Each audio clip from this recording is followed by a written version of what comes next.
اللهم انفعنا بما علمتنا وزدنا علما رب اشرح لي صدري ويسر لي امري واحلل عقدة من لساني يفقهوا قولي اما بعد.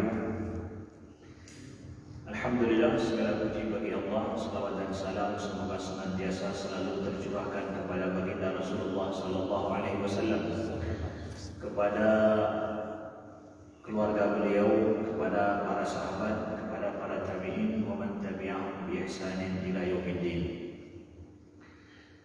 Alhamdulillah, kita masih dalam nuansa memperingati Maulid Nabi sallallahu alaihi wasallam. Ahibati fillah, saudara-saudaraku yang dimuliakan Allah, bahwa sesungguhnya mencintai Rasulullah sallallahu alaihi wasallam itu adalah kewajiban. Karena sesungguhnya Rasulullah lah yang menyelamatkan kita. Sebab beliaulah kita bisa selamat.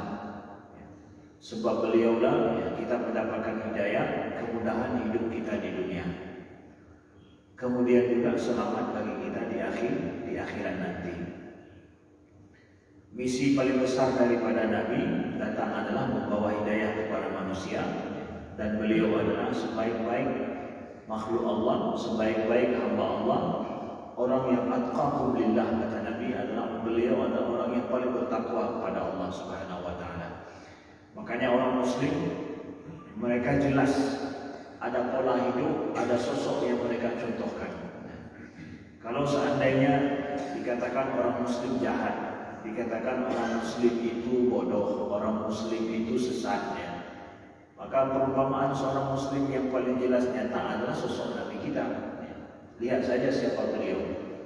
Kalau seandainya ada pengikut Nabi yang tidak benar, berarti pengikut itu yang tidak benar, bukan Islamnya yang salah. Mau lihat Islam seperti apa, ya ada pada Nabi kita. Lihat seperti siapa sosok muslim yang semestinya seperti apa. Kalau ada celah, kalau ada salah, ya ada lihat saja bagaimana Nabi Muhammad SAW dalam sejarah, begitu juga dalam akhlak perilaku beliau. Sebaliknya, kalau seandainya lihat bahwa Nabi Muhammad itu adalah orangnya luar biasa, kemudian terpuji sifat beliau, maka Islam dan Muslim ini adalah sesuatu yang luar biasa juga. Kalaupun ada kekurangan, ya pada pribadi-pribadi Muslim itu sendiri, tidak menjadi salahnya Islam. Maka saudara yang dimuliakan Allah, dalam kita memperingati Maulid ini, mari lebih banyak kita menyebut beliau, lebih banyak kita mengenang beliau, lebih banyak kita gelorakan cinta kita kepada Nabi Sallallahu Alaihi Wasallam. Dalam banyak pertemuan kami sering menanyakan begini, kalau dikatakan Maulid, mana lebih terpikir, Nabi atau Nabu? Satu kata untuk Maulid. Hai Maulid, apa dengan Nabi langsung atau Nabu?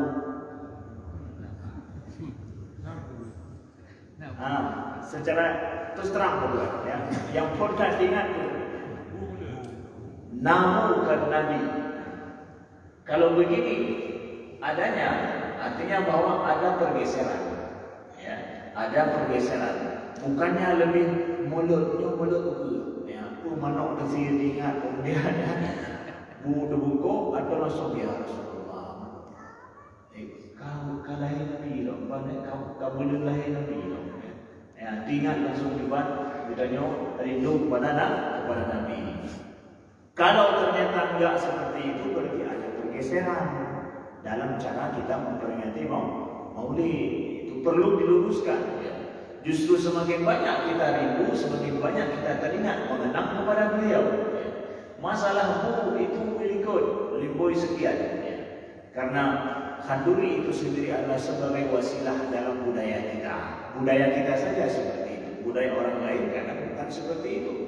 Di Mesir, Maulidnya, peringatan Maulid dengan adanya ceramah, dengan adanya ulama-ulama mengkaji kitab-kitab tentang kehidupan dan sunnah Nabi Sallallahu Alaihi Wasallam. Kalau di Al-Azhar dibacakan kitab Sahih Bukhari, kitab Sahih Muslim, itu artinya untuk mendengarkan sabda-sabda Nabi kembali dalam hidup kita. Mungkin selama ini tidak sempat kita dengarkan atau tidak sempat diperdengarkan. Apa salahnya? Kemudian setelah itu ada sama-sama minum, sama-sama ada makan, tapi di sana makannya adalah berupa manisan, coklat begitu, ya. Itu yang dimakan. Jadi menyedia dari Mesir, datang ke Mesir misalkan, hadir dalam peringatan Maulid, ada ulama yang beri ceramah tentang kisah hidup Nabi atau membacakan tentang sunnah-sunnah atau hadis-hadis Nabi. Beliaunya menunjuk manisan kepada orang-orang berupa lagi coklat atau sesuatu yang sangat manis rasanya sesuai dengan budaya di sana. Nyata mai orang Aceh dan bukan man hana melur. Juga ya. Di gua itu kan hana melur. Maksudnya apa? Namun hana melur ya. Ini ya itu budaya mereka seperti itu, bukan dengan nasi. Nah, begitu. Jadi intinya adalah itu wasilah saja sesuai dengan budaya untuk mengajak orang mengingat Nabi. Jadi kita ingat tujuannya, bukan kita ingat wasilahnya. Ya, begitu saudaraku yang dimuliakan Allah. Ini adalah sedikit untuk meluruskan kebiasaan supaya jelas tujuan kita itu apa. Jadi bukan masalah bid'ah atau sunnahnya, bukan. Kita nggak bicara itu. Ya. Kita nggak bicara itu karena pada dasarnya itu wasilah saja. Ya. Kalau benar kita lakukan, maka benarlah dia hukumnya. Kalau salah kita melakukan, ya salah pula hukumnya. Nah, begitu saudaraku yang dimuliakan Allah. Pada suku yang berbahagia ini, kita akan sedikit merindukan Rasulullah mengkaji tentang akhlak Nabi kita Muhammad Sallallahu Alaihi Wasallam untuk kita coba meniru dalam hidup kita dan merindukan sosok seperti beliau dalam hidup kita. Yang akan kita lihat adalah sisi daripada bagaimana sikap adilnya Nabi Muhammad Sallallahu Alaihi Wasallam dalam hidup beliau. Dalam beberapa kisah yang diriwayatkan oleh para sahabat dan diceritakan oleh para sejarawan Islam. Bagaimana sikap adilnya beliau? Kita ceritakan sisi adil Nabi Sallallahu Alaihi Wasallam karena sikap ini yang sangat menentukan dan juga sikap ini yang sangat kita butuhkan dalam kehidupan kita hari ini. Sikap adil. Adil itu dimanapun dan kapanpun, ya. Baik umat Islam harus berbuat adil, ya orang non-Muslim juga dalam hidup harus berbuat adil supaya mereka bisa eksis, bisa berkuasa dan juga bisa untuk menjalankan kehidupan dengan benar. Kita dapatkan Allah berfirman, A'udzubillahi minasyaitonir rajim. Bismillahirrahmanirrahim. Ya ayyuhalladzina amanu kunu qawwamina lillah syuhada'a bil qist. Wa la yajrimannakum shana'anu qaumin 'ala an la ta'dilu. I'dilu huwa aqrabu littaqwa. Wattaqullaha innallaha khabirum bima ta'malun. Allah menyuruh kepada kita untuk i'dilu huwa aqrabu littaqwa. Berbuat adillah karena sesungguhnya keadilan itu lebih mendekatkan kepada takwa. Jadi sikap adil dalam hidup itu adalah sikapnya orang yang bertakwa. Ya. Dalam kita bersikap secara adil itu tanda dia orang yang ada takwa. Makanya masalah adil baik bagi diri kita sendiri, apalagi bagi orang lain, itu cerminan langsung daripada ketakwaan seseorang ya, dalam hidupnya. Dan Rasulullah adalah orang yang paling bertakwa dan paling bijak dan paling adil. Tetapi kita lihat nanti dalam kisah, orang yang paling berbuat adil, paling banyak berbuat adil, bukan berarti tidak pernah dituduh berbuat curang. Orang yang berbuat adil dalam hidupnya bukan berarti tidak dituduh curang, tetap ada tuduhan curang padanya. Jadi ini sejarah hidup kita lihat, saudara yang dimuliakan Allah. Pertama adalah kita lihat Rasulullah Sallallahu Alaihi Wasallam dalam perang Badar. Ketika akan terjadi perang Badar, Rasulullah mengumpulkan pasukan Islam itu ada sekitar 300 pasukan, 300 orang yang akan berangkat menuju Badar. Badar itu di luar kota Madinah. Lalu ini adalah perang pertama. Onta yang tersedia untuk menuju ke Badar itu, karena perjalanan jauh, ya, itu hanya 100 onta. 100 onta cuma yang ada. Berarti saboh hendak pedro helo. Saboh hendak helo. Satu onta itu 3 orang yang menungganginya. dibagi karena 300 orang hanya 100 onta, 3 orang yang menungganginya. Maka Nabi dapat jatah tunggang dengan siapa? Beliau menunggangi dengan 2 orang yang lain. Siapa? Ali bin Abi Thalib dan Abu Lubabah. Dapat beliau bertiga. Karena beliau seorang komandan, kemudian Nabi lagi, selayaknya kita kasih apa? 1 onta sendiri. Itu tabuh sido Nabi benar. Baik bagian. Tapi Nabi tidak mau. Nabi tidak mau. Tetap saya dapat jatah 2 orang dengan yang lain. Lalu kemudian, artinya bahwa dalam perjalanan ini nanti siapa naik duluan, Nabi naik, setelah itu mungkin Ali, setelah itu mungkin Abu Lubabah, setelah itu onta jalan sendiri begitu ya. Kemudian digilirkan lagi terus begitu giliran. Ya. Naik jalan sesuai dengan ini yang masing-masing. Kebetulan dapat jatah Nabi duluan. Dapat jatah Nabi duluan yang naik. Nabi duluan. Kan hana pesan tagai kalau seandainya dapat jatah ternyata Ali pertama naik, Nabi jatuh. Mengatakan ternyata pesan adalah dapat Nabi SAW yang pertama naik. Lalu sepakatlah Abu Lubabah pada yang kedua. Ketika berjalan dengan Ali, nyontrol punya betul Nabi baik Nabi terus dari jubah dengan jam. Biar kita yang jalan saja nanti. Biar Nabi terus naik. Hak saya kasih untuk Nabi. Nah, itu kata Ali kepada Abu Lubabah. Abu Lubabah juga bilang, saya juga begitu. Hak saya kasih untuk Nabi. Kan tak ada pertimbangan yang guna jatah Nabi kahai dia. Ya, jadi tapi kejadiannya apa? Ketika Nabi mau turun, akan turun, dibilang sama Abu Lubabah dengan Ali, ya Rasulullah, jangan turun, teruslah kau naik. Jatahku aku berikan untukmu. Ali juga begitu. Kata Nabi SAW, la ma antum bi aqwa minni fil mashi. Kalian itu enggak lebih kuat dariku untuk berjalan. Wa ma ana bi aghnaakum minal ajr. Dan aku juga butuh kepada pahala berjalan fi sabilillah. Aku butuh pahala berjalan fi sabilillah, dan aku lebih kuat daripada kalian kalau berjalan. Ya, itanya yana lagi yang pegang lebih kuat. Mana masalah? Ini tawarkan misalnya ada nasi 1 bungkus. Ya, ada nasi 1 bungkus ya. Ganyan dekat ya. Itanya video je ya. Kita juga sangat lapar sekali ya. Ditawarkan, "Hai, dia payung bunuh ya. Kena payung bunuh ya." Tawarkan. Oh, banjir ada. Payung bunuh ya. Padahal dia bermenang baik rumah berpayah. Ya, itu kepenuh kabar roh dia. Ya. Jadi Nabi SAW minta ya, kepada turun naik kalian. Ya, naik. Mereka naik. Nabi berikan jatah setiap mereka juga untuk mendapatkan keadilan. Jadi beliau ingin dapat 3 orang. Dalam itu juga beliau ingin juga memberikan setiap hak porsinya masing-masing, tidak memakai ya, posisi beliau sebagai seorang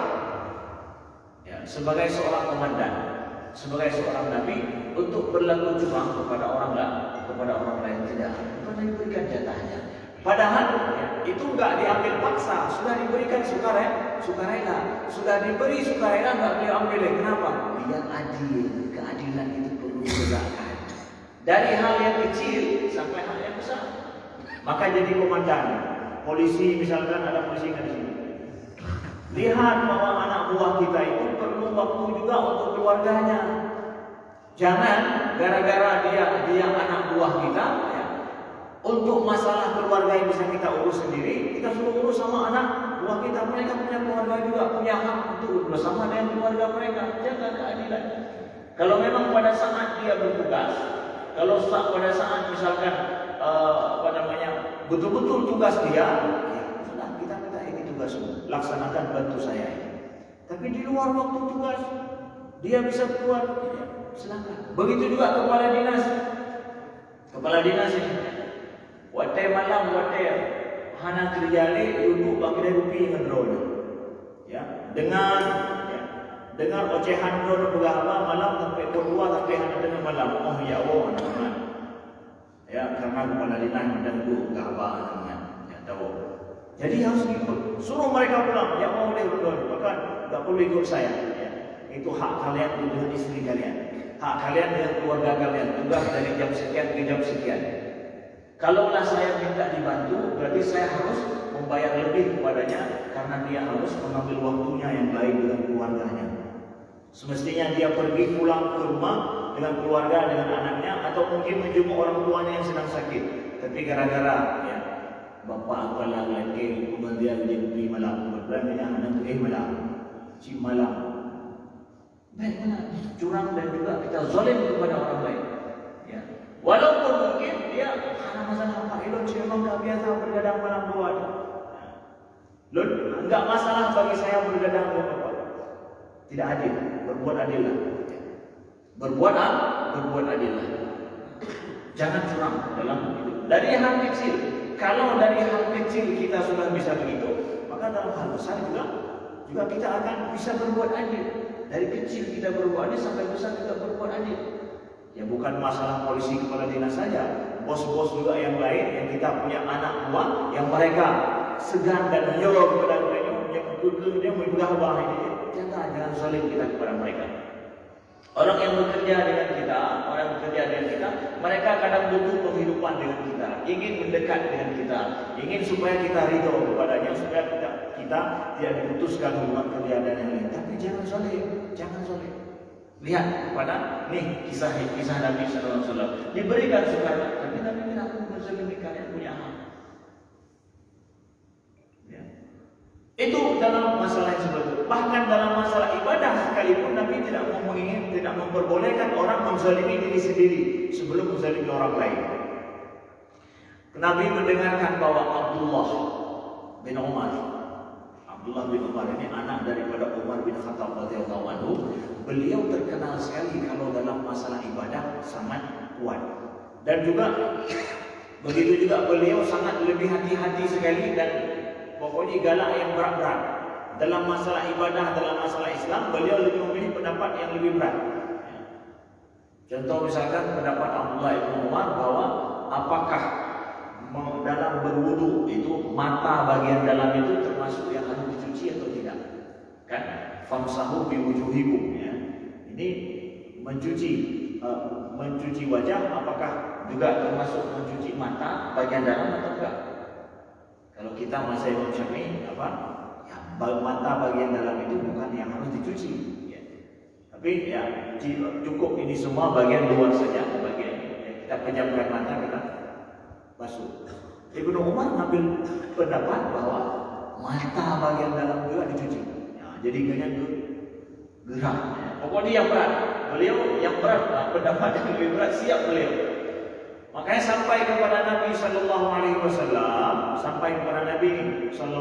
Wasallam, bahwa beliau qiyamul lail di malam hari, siang juga beliau berpuasa. Qiyamul lail berat, malam hari itu lama beliau qiyamul lail, malamnya harinya juga beliau berpuasa. Ketika Nabi mendengar itu, Nabi langsung memanggil dan mengatakan la taf'al, jangan engkau lakukan demikian. Fa inna li jasadika 'alaika haqqan wa inna li 'ainika 'alaika haqqan wa inna li ahlika 'alaika haqqan. Jangan kamu lakukan demikian karena bagi tubuhmu itu ada hak juga. Bagi matamu juga ada hak dan bagi istrimu juga ada hak tidur dengan malam hari. Adil pada diri sendiri diajarkan Nabi, adil pula pada orang lain. Rasulullah Sallallahu Alaihi Wasallam dalam kisah yang lain diceritakan oleh Ibnu Katsir misalkan bahwa ada seorang sahabat bernama Ash'as. Beliau punya tanah bersama dengan orang Yahudi, tanah berdua. Kan kita juga ada begitu, tanah kita beli tapi tanah berdua. Kita berdua ini tidak satu keluarga tapi beda-beda. Inilah karena kebetulan sempat beli bersama-sama. Sudah lama tanah ini, kemudian orang Ash'as ini ya meminta bagian daripada tanahnya ini yang kebetulan dipakai oleh orang Yahudi untuk digarap, tapi itu tanah beliau. Lalu akhirnya beliau mau menggarap sendiri. Beliau minta untuk bagian beliau yang dulu itu, yang biasa itu, untuk beliau garap. Lalu orang Yahudi ini tidak memberikan hak, tidak memberikan, bahwa itu dianggap bahwa tanah sudah jadi tanah dia. Tidak ada hak bagi Asy'as di situ. Akhirnya sepakat untuk pergi kepada Nabi Sallallahu Alaihi Wasallam supaya beliau memutuskan perkara. Pergi kepada Nabi. Ketika pergi kepada Nabi, ini kan tanah sekarang dalam kekuasaan digarap oleh orang Yahudi. Jelas dia yang sedang memanfaatkan tanah ini. Asy'as datang meminta hak bagian daripada tanahnya untuk dia garap. Dalam kondisi seperti ini, beberapa kaidah dalam Islam nanti akan kita lihat. Nabi meminta kepada Asy'as, mana buktimu bahwa engkau memiliki hak tanah ini? Karena yang nampak sekarang digarap sama orang Yahudi. Yang jelas ini adalah Yahudinya ini. Mana bukti bahwa ini punya ada bagian di sini? Asy'as mengatakan, enggak ada bukti ya Rasulullah. Tapi betul saya ada bagian dari sini. Saya tidak berbohong. Saya tidak berbohong. Nah, di sini Nabi meminta kepada Asy'as tidak ada bukti. Lalu kemudian beliau meminta kepada Yahudi ini, engkau bagaimana? Bersumpahlah. Kalau betul ini milikmu, bersumpahlah demi Tuhan bahwa ini adalah milikmu. Yahudi ini pun langsung dia bersumpah bahwa dia bersumpah bahwa sesungguhnya ini adalah milik dia, tanah ini milik dia. Pada Yahudi yang sedang menggarap itu Nabi minta sumpah. Pada yang mendakwakan bahwa itu tanah dia, Nabi minta bukti. Dari sini lahir istilah dalam hukum Islam, dalam masalah qada itu adalah al-bayyinatu 'ala al-mudda'i wal yaminu 'ala man ankar.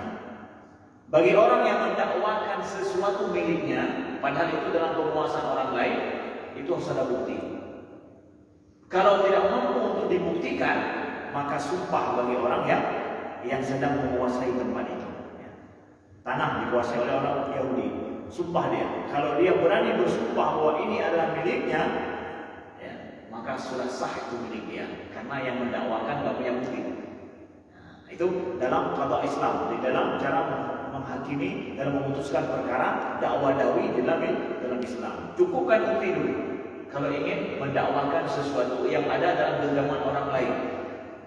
Kalau tidak, maka orang yang menggenggam itu atau orang yang berkuasa itu dia akan bersumpah. Kalau dia sudah bersumpah, sudah sah itu miliknya secara hukum pengadilannya di dalam Islam.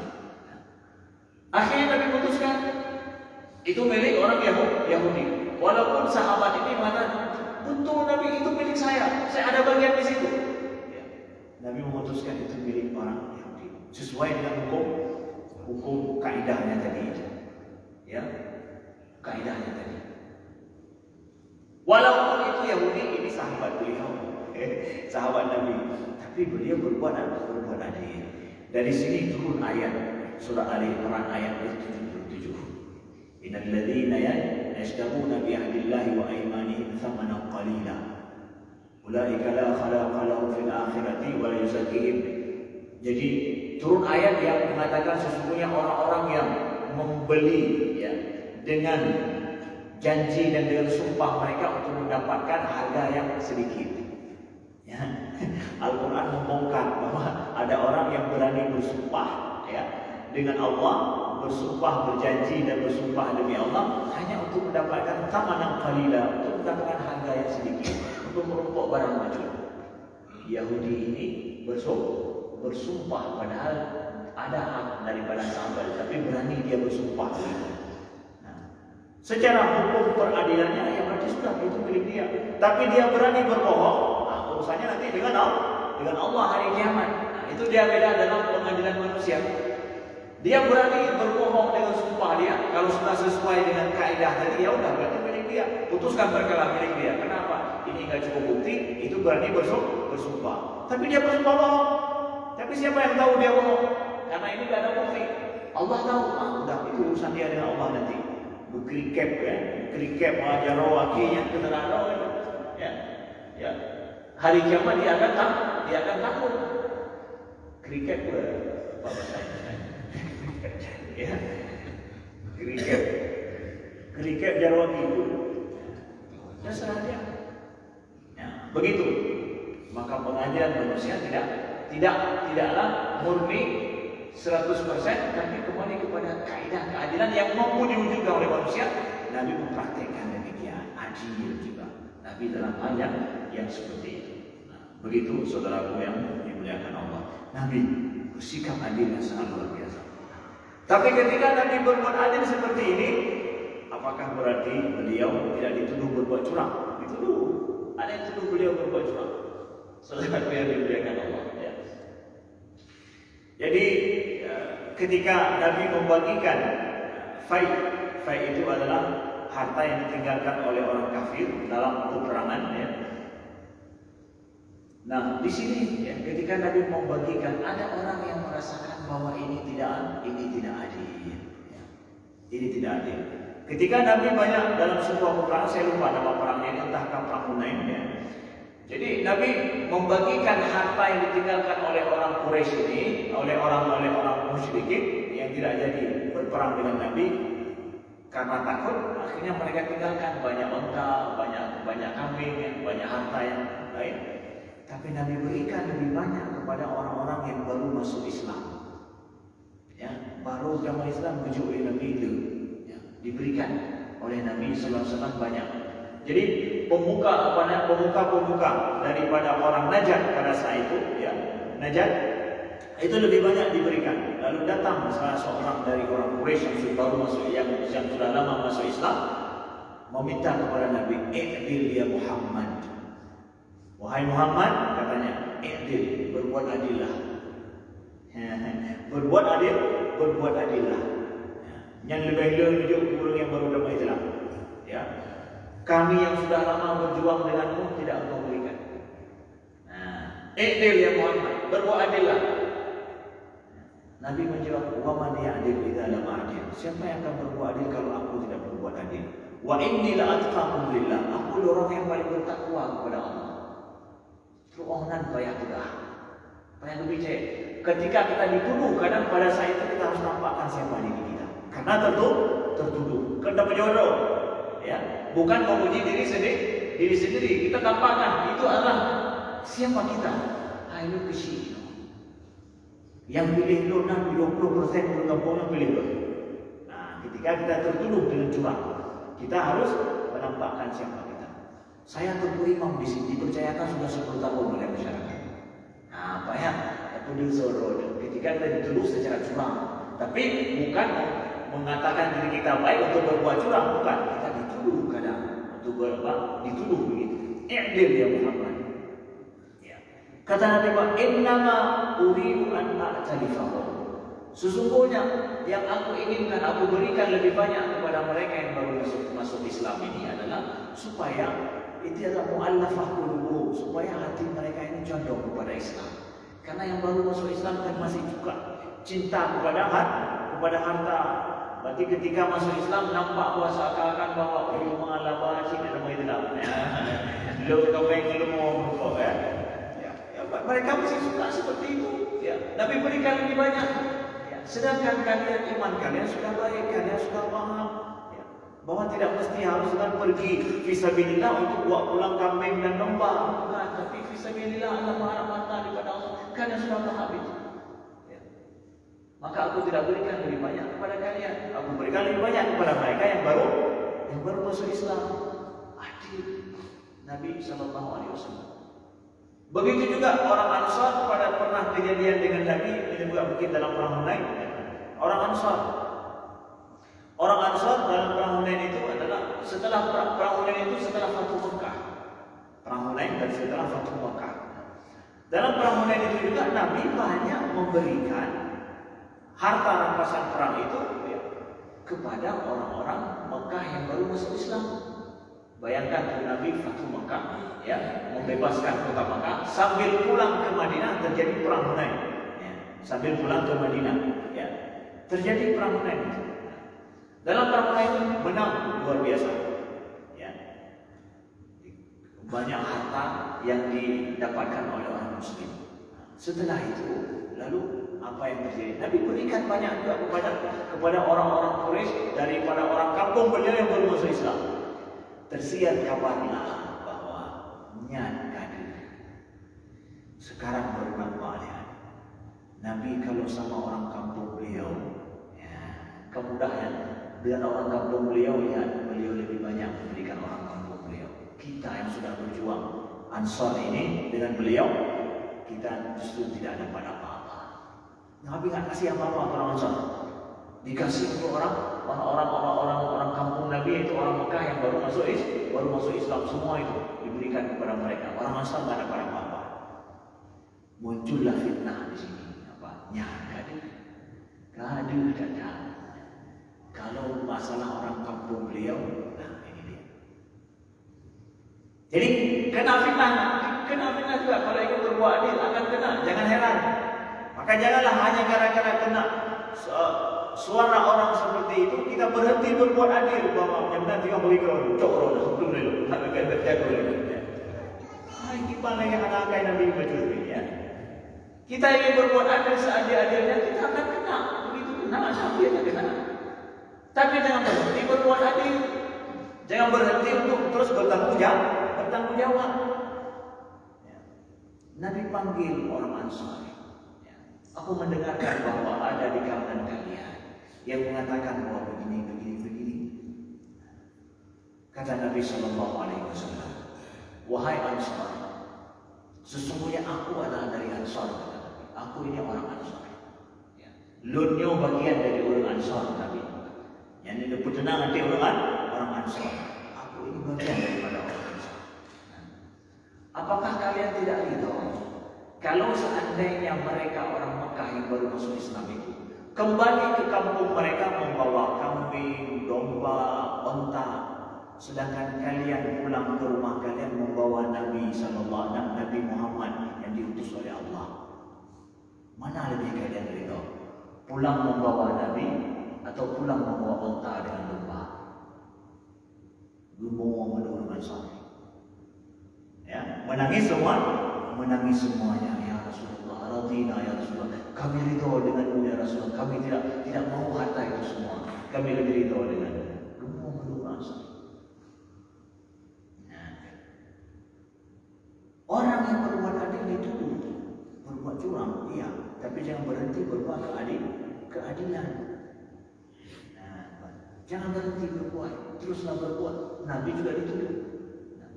Kemudian tampakkan apa alasan kita berbuat demikian. Kenapa alasan kita? Mungkin orang tidak sanggup paham. Antenanya itu pendek, nggak mudah untuk paham. Sampaikan kenapa alasan kita. Yang penting jangan kita menyembunyikan maslahat kita di situ. Nah, ini kecurangan yang ada. Dan beliau berbuat demikian ada maslahat. Ini kita yang tak mampu berbuat adil, tak mampu. Kalau betul ada masalah biasanya, kalau ada masalah dia tersembunyi terbongkar, berhenti dia. Cukup berdoa. Baru tiganya kaya doang tempe naik ikutnya. Nanti buku kita ini. Tapi kalau jujur kita adanya, adil adanya, tidak ada minta, terus berbuat, biarkan yang pegang. Urusan yang pegang sih pegang lagi, urusan yang pukul boleh juga yang naik. Ya, urusan drone sih pegang juga, urusan lu boleh juga, yang urusan pegang. Ya, begitu. Ya, kita tidak pernah takut kalau masalah. Memang kita berbuat adil dan memang kita tidak ada mengambil masalah kecuali tidak ada kecurangan yang kita harapkan, kita inginkan dari apa yang kita lakukan sebenarnya yang dimuliakan. Adilnya Nabi kita Muhammad Sallallahu Alaihi Wasallam, tetapi tetap ada orang yang menuduh beliau tidak berbuat adil atau berbuat curang. Naudzubillah. Nah, kemudian bagaimana supremasi hukum kalau boleh kita katakan ya dalam kehidupan Nabi Sallallahu Alaihi Wasallam? Tadi sudah kita lihat bagaimana dalam masalah peradilan sendiri Nabi ada hukum yang beliau pegang, ya. Dengan itu kemudian beliau putuskan kaidah hukum yang berlaku sampai hari ini. Begitu juga pernah kejadian dengan seorang wanita Makhzumiyah. Ini adalah seorang wanita yang tertuduh dia itu mencuri dengan harta yang sangat banyak, sehingga dihukumkan kepadanya dengan potong tangan. Wanita daripada Quraisy, ya. Tapi ini adalah dari suku Quraisy yang terpandang. Jadi ukuran kalau Nabi menjatuhkan hukuman potong tangan pada wanita ini, yang malai kaum. Nah, bahasa kita malai kaum. Malu sekali pembesar kaum daripada wanita ini kalau diputuskan hukuman potong tangan pada wanita ini. Akhirnya sepakatlah pembesar kaum Makhzum ini untuk melobi Nabi ini mungkin. Lalu ketika mereka melobi Nabi, masa dalam kita tanda kutipnya melobi, ya. Jadi siapa orang yang paling dekat dengan Nabi yang betul dia dalam kehidupan agama yang tahu Nabi? Ya, ini cara lobi itu, caranya orang-orang yang dekat dengan beliau itu atau bilang yang jilfah bagainya yang Nabi ini cara itu. Lalu kemudian siapa? Zaid bin Harithah. Didekatilah siapa? Zaid bin Harithah. Zaid bin Harithah adalah orang yang sangat dekat dengan Nabi dan Nabi cinta kepada Zaid. Bahkan pernah jadi anak angkat Nabi sebelum dilarangnya adanya anak angkat yang dinisbahkan kepada orang itu. Datanglah Zaid kemudian meminta kepada Nabi, ya Rasulullah, atashfa' fi haddin min hududillah. Ya Rasulullah, apakah engkau boleh dan bisa, ya, untuk mengampuni, untuk meringankan orang-orang yang kena melanggar hukum Allah? Zaid yang ngomong ini, orang dekat dengan Nabi, yang sering bersama Nabi dan orang yang dicintai oleh Nabi, yang Nabi mengatakan beliau senang dan suka kepada Zaid. Atashfa' fi haddin min hududillah. Ya Rasulullah, apakah mungkin engkau meringankan pelanggaran hukum Allah? Marah Nabi Sallallahu Alaihi Wasallam. Beliau tak ngomong dengan Zaid, beliau naik mimbar langsung di Madinah. Ini masalahnya bukan dengan Zaid, bukan masalahnya dengan sekelompok kaum ini. Ini adalah merupakan akai yang pajanpun yang begini. Naiklah khutbah Nabi. Yakhtub Nabi berkhutbah bahwa innama halaka man kana qablakum. Sesungguhnya hancurnya orang-orang sebelum kalian idza saraqa fihimul karim, ya. Kalau seandainya ada orang mencuri itu adalah orang yang mulia, maka mereka biarkan, ya. Tetapi apabila ada yang mencuri itu adalah orang yang tidak demikian, aqamu alaihi had, maka mereka baru tegakkan hukum. Itu orang terdahulu kata Nabi. Kalau orang mulia yang melanggar hukum, mereka maafkan, mereka sembunyikan. Tapi kalau seandainya orang yang biasa saja, nggak terkenal, tidak mulia dipandang di masyarakat, aqamu alaihi had, baru ditegakkan hukum seadil-adilnya.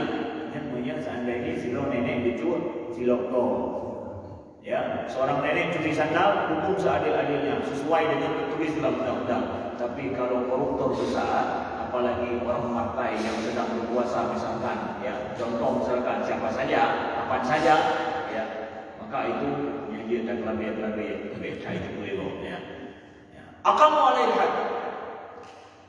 Wallahi wa ayat Allah, demi Allah kata Nabi, lau anna Fatimah binti Muhammad saraqat laqata'tu yadaha. Kalau demi Allah, kalau seandainya Fatimah anak Muhammad, anak Nabi Muhammad, Fatimah anak Muhammad itu mencuri, maka aku akan potong tangannya, kata Nabi Sallallahu Alaihi Wasallam.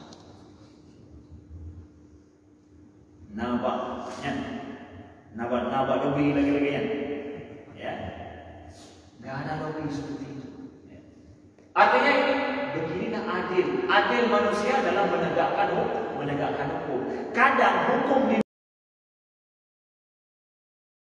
negara kita adil, ada kok semua permasalahan pelanggaran ada hukumannya, tapi manusianya tidak adil, makanya tidak terjadi hukum. Pada masa Nabi, misalkan Nabi mengajarkan bahwa hukum keadilan itu tertegakkan pada saat manusianya adil. Tapi kalau manusia tidak adil, ya hukum tidak akan adil juga. Karena yang menjalankan hukum itu manusia. Kalau tidak ada manusia yang adil, maka hukum keadilan tidak berlaku, tidak akan terjadi. Hai kamu tulis, hai walam hai kana banyak akan terjadi. Maka hati-hati saudaraku yang dimuliakan Allah. Apalagi yang bekerja di penjara ini, yang bekerja di penjara di pengayoman, itu adalah mereka-mereka yang di pengayoman, yaitu yang di dalam penjara itu orang yang sudah tervonis bersalah. Jangan menambah kezaliman terhadap mereka. Hati-hatilah jangan menambah kezaliman kepada mereka. Yang di penjara 3 orang yang dalam neraka. Bahkan kita duluan, na'udzubillah min dzalik. Hati-hati yang di penjara yang mengawasi orang-orang yang terzalimi atau mungkin orang yang kena hukuman. Boleh jadi dia kena hukuman secara zalim. Nama dalam penjara adalah kepeng, adalah macam-macam, kena kepeng. Ya, kenanya macam kepeng. Ya, hati-hati menzalimi saudara kita. Mereka orang sudah susah hidup mereka. Mungkin mereka berbuat salah terpaksa dalam hidup mungkin. Berbuat salah mungkin iyalah, atau mungkin betul-betul dia berbuat salah. Tapi jangan menambah kezaliman terhadap mereka. Na'udzubillah. I'dilu wa aqrabu littaqwa. Berbuat adillah itu lebih dekat kepada takwa. Kata Ibnu Umar, menyeluluh kat dua. Lu dah pegang lu dua supaya baik dua. Baik lu dah pegang. Dan supaya juga jangan pernah lupa-lupa, jangan pernah dengar apa-apa, jangan pernah dengar apa-apa. Yang dua-dua insyaAllah. Ubi yang anak-anak dua-dua itu takut dan dengarnya.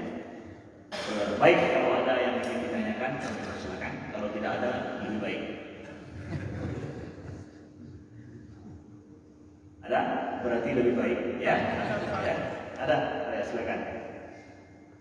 Assalamualaikum warahmatullahi wabarakatuh. Waalaikumsalam.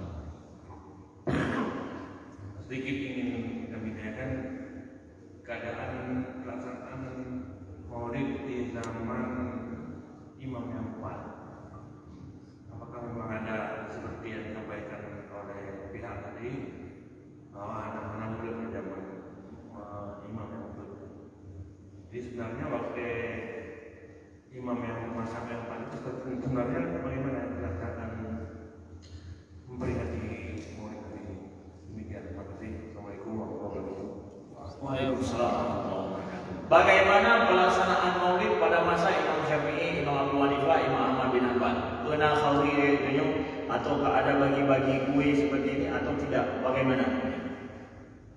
Ada pada masa beliau atau tidak? Sekarang ya, kita katakan bahwa pelaksanaan Maulid gimana yang bermaksud? Kalau seandainya saya katakan pelaksanaan Maulid Haikal Ridha melebih-lebihkan, ya pergi sama orang Sulawesi hari ini bukan hidang berlapis, tapi cara lain. Pergi sama orang yang di Mesir juga bukan hidang lainnya, tapi hidang berlapis. Kibat Maulid yang bermaksud, Maulid yang bermaksud adalah pada saat memperingati, mengenang Nabi itu, ya, itu dibacakan sejarah hidup beliau, dibacakan tentang apa namanya, dibacakan tentang masalah hadis-hadis beliau, ya, diajak orang untuk mengingat beliau. Yang kala cerita begini.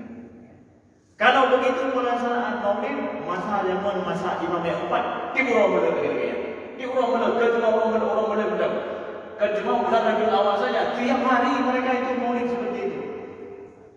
Mengajak cinta kepada Nabi Sallallahu Alaihi Wasallam, mengingat para sahabat ya. Para sahabat pernah suatu ketika di masjid mereka duduk ya, sedang duduk, keluar Nabi Sallallahu Alaihi Wasallam. Nabi tanya, apa yang sedang kalian lakukan?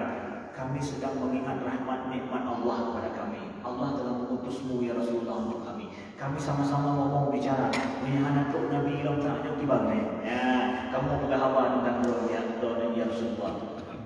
Banyak lagi yang dah berlaku. Berarti kan boleh-boleh kata boleh ulang. Berarti salah adanya macam boleh-bolehnya bahawa Rabiul Awal mendang. Mendang itu ada berlaku. Gak ada masalah. Sekarang caranya seperti apa? Dan untuk apa maksudnya? Kalau Maulid seperti ini, ya, itu hampir tiap hari, tiap saat mereka melaksanakan Maulid. Ya. Kalau maksudnya seperti itu. Nah, jadi untuk memahami masalah Maulid ini kami sampaikan sekali lagi, itu adalah cara yang dilakukan oleh sebahagian orang atau di zaman tertentu untuk mengingatkan kepada Nabi mereka. kepada Nabi Muhammad, ya, Salahuddin Al-Ayyubi, pada saat beliau berkuasa, beliau menghidupkan tradisi Maulid, mengingatkan orang untuk memuji Nabi Muhammad SAW karena kondisi umat Islam sedang pada saat itu semangat keislaman mereka turun. Jadi beliau ajak untuk mengingat Nabi Muhammad, beliau ajak untuk orang semangat kembali untuk mengingat Nabi Muhammad. Dengan itu kemudian semangat keislaman muncul. Maka pada saat itu kita tahu, ya, siapa yang membebaskan Palestina yang pada saat itu orang salib sedang menguasai Palestina. Siapa? Beliau, Salahuddin Al-Ayyubi. Cara beliau pakai. Maka hari ini kita perlu nggak cara untuk mengajak manusia untuk mengingat Nabi mereka? Oh, anak kecil ini Ustaz, nggak mesti harus seperti itu. Makanya caranya, kalau benar caranya sampai pada maksud, kita katakan ya tradisi Maulid itu berarti boleh. Kalau seandainya caranya salah, menghambur-hamburkan uang, kemudian juga justru kepada ria lebih, berarti jangan seperti itu. Ganti dengan cara yang lain. Karena maksudnya ingat Nabi pada saat orang banyak lupa kepada Nabi Muhammad SAW. Pada saat ada hari AIDS HIV diperingati, pada saat ada hari Sumpah Pemuda diperingati, pada saat hari pahlawan diperingati, hari kemerdekaan diperingati, hari tsunami diperingati, dan cara-cara lainnya. Nah, tahun Nabi pun peringati dengan anak masa sahabat jangan masa itu mana peringati ulu-ulu yang itu. Apakah hari-hari mengenang pahlawan dan tsunami bid'ah? Enggak, itu cara dalam hidup suatu masyarakat, suatu bangsa untuk mengingatkan sejarah yang berguna bagi mereka. Udah itu, ya. Mengenang lahirnya Nabi Muhammad adalah cara yang dipakai untuk umat ini yang kedua sudah lupa mereka terhadap Nabi mereka. Ajak momen, mari kita ingat beliau kembali. Setiap tahun refresh kembali ingatan kita kepada Nabi SAW. Nah, tinggal sekarang caranya betul enggak? Sampai kepada maksud itu enggak? Nah, itu aja. Enggak usah dibikin ribet, enggak usah dibikin sulit-sulit, ya. Enggak usah dihukum bid'ah. Kenapa? Karena ini bukan agama, tapi tradisi ajakan. Seperti ajakan negara, mari mengenang 17 Agustus. Dengan apa? Pak minum. Ya, kan mandro 17 Agustus kan Pak minum. Tinggal bikin betul, ya. Tinggal apakah cocok ini 17 Agustus peringatannya dengan panjat pohon pinang? Cocok enggak? Atau dengan cara yang lain? Atau dengan cara bahwa semua pemimpin, ya, semua pengusaha 17 Agustus donor harta mereka sebanyak-banyaknya untuk orang fakir demi untuk membebaskan orang-orang yang berhutang. Contoh program pemerintah 17 Agustus yang akan datang, presiden akan memberikan sekian miliar uangnya demi untuk membebaskan orang-orang yang berhutang, terlilit hutang dalam hidupnya, orang-orang dhaif. Memerdekakan mereka daripada lilitan hutang hidupnya. Merdekakan, karena kemerdekaan itu. Contoh misalkan, cocok sama-sama. Oh, berarti itu adalah dia. Contoh misalkan, sesuai dengan cara saja. Ya. Begitu juga dia ingat Nabi ini.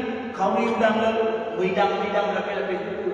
Rapi tak gembel-gembel belum hana penyukurin. Tidak mendengar akibat cara hidup Nabi, bagaimana sunnah Nabi, bagaimana belajar tentang sholat. Maka kita misalkan di Batam juga, boleh kita buat peringatan Maulid misalkan 3 bulan, 100 hari boleh. Tapi caranya saja. Ya. Misalkan nih masa Maulid seperti ini, ajak satu guru kita atau beberapa guru kita khusus di masjid kita setiap malam minggu itu mengkaji sejarah hidup Nabi dari masa Nabi lahir sampai wafat beliau. Karena yang kata lahir tapi bukan wafat gimana ada orang bukan sampai dia lahir beliau bacakan. Lalu dari maghrib sampai isya kita mengatakan bahwa setiap acara baca sejarah hidup Nabi di malam Maulid itu ada kanduri, kita jatahkan 10 rumah nanggung kanduri untuk malam itu. Dijatahkan 10 rumah. Jadi ada berapa? Ada misalkan 3 bulan, berapa jatah rumah. Nah, nanti orang diajak malam minggu pertama ajak orang kampung sebelah sini, malam minggu kedua ajak orang kampung sebelah sana. Ajak boleh bak kampung makan. Malam rumah juga boleh beli. Kau tuput, punya tuput, punya rasa, bulu kan. Bumalam pikir, pokoknya mulut. Arti mulut luhur kan malam pika. Kita bukan dapat yang malam ya. Di mana di masjid. Kenapa ada sekalian sirah hidup Nabi dibacakan atau dijelaskan oleh guru kami. Ya, pertama dengan ustaz ini, tengku ini, kedua dan terus begitu. Gilirkan setelah solat berjamaah bersama, maghrib berjamaah bersama, isya berjamaah bersama seluruh kampung yang sebelah yang kita undang. Setelah itu makan bersama dengan rumah makan dan setelah ajak mendengar tentang kisah Nabi. Taman syarabi yang bicara. Yang ada satu orang itu bukan dengan sana-sana. Ya, caranya saja. Ya. Begitu saudaraku yang ada apa? Gimana makanan? Pegang pada musiknya. Lihat lain-lain yang ada kepada ini. Ya. Baik, terima kasih.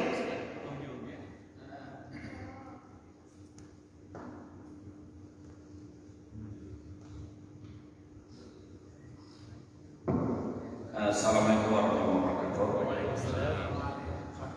Baru-baru ini kita dihebohkan dengan sebuah hadis yang pernah dikeluarkan yang bahwa tidak kuciptakan dunia ini, kalau bukan engkau wahai Muhammad maka tidak akan kuciptakan dunia ini. Ini sekarang lagi dipermasalahkan apakah hadis ini sahih ataupun tidak. Ini saya lihat ada perdebatan. Gimana? Assalamualaikum warahmatullahi wabarakatuh. Waalaikumsalam warahmatullahi wabarakatuh. Kalau bukan karenamu wahai Muhammad dalam hadis kursi, aku tidak akan menciptakan ya, langit dan bumi ya, maksudnya ataupun makhluk-makhluk ini. Bagaimana? Apakah sahih hadisnya atau tidak? Orang banyak membacakan hadis ini ya. Itu adalah dalam peringatan dunia, dalam mengingat Nabi, cinta mereka kepada Nabi Muhammad SAW. Emangnya Allah ciptakan ini karena Nabi Muhammad atau bukan? Saudaraku yang dimuliakan Allah, kita pahami makna yang terserah kita tak bicara masalah hadis sahih atau tidaknya hadis ini. Kalau itu adalah betul hadis atau sahih hadisnya, adalah bahwa boleh tak kita maknakan bahwa ini ada benarnya juga atau memang bukan secara makna. Allah menciptakan manusia, wa ma khalaqul jinna wal insa illa liya'budun. Oke, supaya mereka menyembah. Siapa yang lebih paham beribadah kepada Allah? Siapa yang lebih tahu membawa manusia untuk beribadah kepada Allah? Nabi Muhammad. Kalau tidak ada Nabi Muhammad yang mengajarkan manusia, maka kita tidak akan mampu sampai kepada Allah. Siapakah hamba Allah yang paling dicintai Allah? Nabi Muhammad itu tanpa ragu. Siapa nanti pada hari kiamat nanti yang pertama memberikan syafaat sampai dimulai hisab? Nabi Adam atau Nabi Muhammad? Nabi Muhammad. Nah, rasanya kalau bukan karena Nabi Muhammad, manusia semuanya ini tidak akan tahu nanti ya, bagaimana mereka beribadah kepada Allah. Paling kurang maknanya seperti itu. Ya, bahwa dengan sebab Nabi Muhammad lah kita sampai kepada Allah. Dan kita dan sebab Nabi Muhammad lah kita bisa beribadah dengan benar kepada Allah. Dan diciptakan jin dan manusia demi beribadah kepada Allah. Menyahana Nabi Muhammad hanya datang ibadah kepada Allah. Paling kurang boleh ya, seperti itu. Kita maknakan dengan makna yang benar saja. Ya, kita melihat yang sisi positifnya saja. Paling kurang ya dari sini betul maknanya. Ya, begitu saja. Jangan dibawa jangan dibawa sulit, jangan dibawa susah, apalagi menghakimi sesat orang lain. Mari berpikir positif. Zamannya kita zaman positif sekarang, menyebarkan zaman negatif. Negatif, alhamdulillah. Negatif, alhamdulillah. Zaman positif. Ya, udah habis masa negatif. Mudah-mudahan. Gan ono benar karena positif mendukung. InsyaAllah nyo laksanakan mulut. Nah, nyo mulut bercerita masalah Nabi baru makan. Ini benar. Ya, baru makan sekarang. Mari sama-sama kita makan. Dan itu halal untuk dimakan ya, tenang saja. Ya. Halal dan boleh. Dan sebanyak-banyaknya seperti ini nanti pada Sabtu yang akan datang juga mari katanya ada lagi kan. Sekian, terima kasih. Subhanakallahumma wa bihamdika, asyhadu an la ilaha illa anta, astaghfiruka wa atubu ilaik. Assalamualaikum warahmatullahi wabarakatuh.